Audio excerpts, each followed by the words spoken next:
The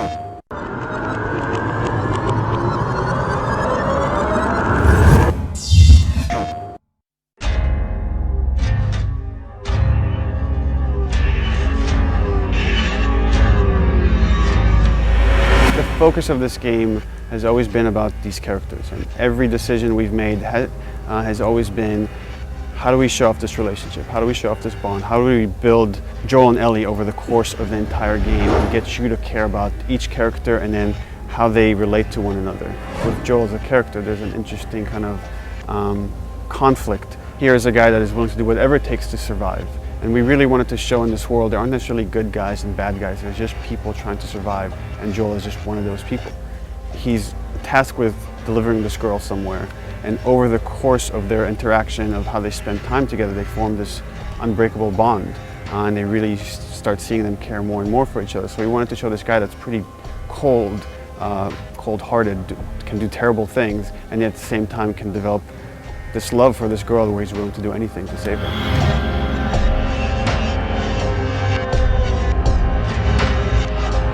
Well, it all started when we saw a documentary about this fungus called the cordyceps. And the way that fungus works is it infects different species of insects. The fungus develops inside them, burrows its way into its mind, and take control, essentially, of the insect. What if this thing jumped species and infected people? And that was the earliest inspiration. So that was a really beautiful jumping off point to us, because we thought we could do something unique. It wasn't just your typical ambling zombie sort of thing, but we can actually have some science behind it and ground these things. And we don't want to just make the typical ghoul. We want to actually bring the fact that this is a suffering human being that actually, like, if you and I were caught by this, then that's a traumatic experience. And then put yourself in Joel, Tess, and Ellie's shoes, and it's like, this is the last thing that we want to happen. These two stages, these two classes of infected that you're seeing, there's the runners. And they still have a bit of vision, so they can kind of see you if you're moving around. You have to kind of watch out where they're looking. When you're dealing with something that can see you, it's much different than something that is stage 3 of the infection, or what they call the clickers, which is using echolocation, a form of echolocation. And then the clickers, it's all based on audio. So you have to make sure you're not making a lot of sound, you're not breaking a bottle, you're not doing something that will draw them to your location.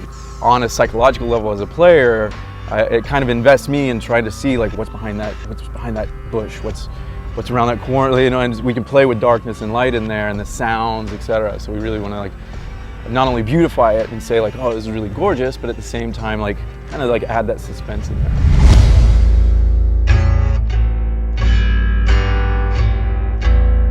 What you want to see is the contrast between the stark reality of the military city and that oppression versus, like, nature reclaiming the earth, what nature has done over 20 years, what the military has done fighting back the infection just to get this small little hovel, like, keeping their walls and their people contained, like, okay, we're safe, keep that locked down.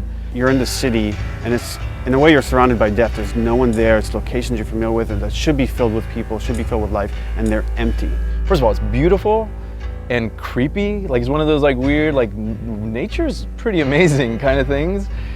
So there's that kind of darkness there, but at the same time, there's this beauty to it, whereas nature is reclaiming the earth and you're seeing all these trees and you're really drawn to explore it. And then you're also seeing the world through Joel's eyes, who's just a survivor. How am I going to get from point A to point B?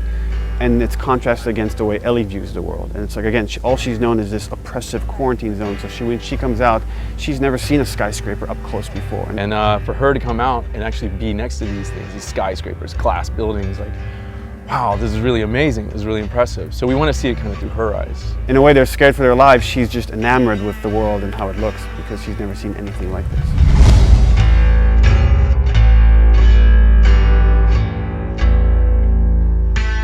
I'm sweating and I'm actually enjoying, and I know how to play these things, and every single time a new emergent situation, like, exposes itself. Something new happens where a guy took a left instead of a right, and that was the guy that's gonna, like, destroy me, and I got no ammo now, what do I do? And that's a beautiful feeling.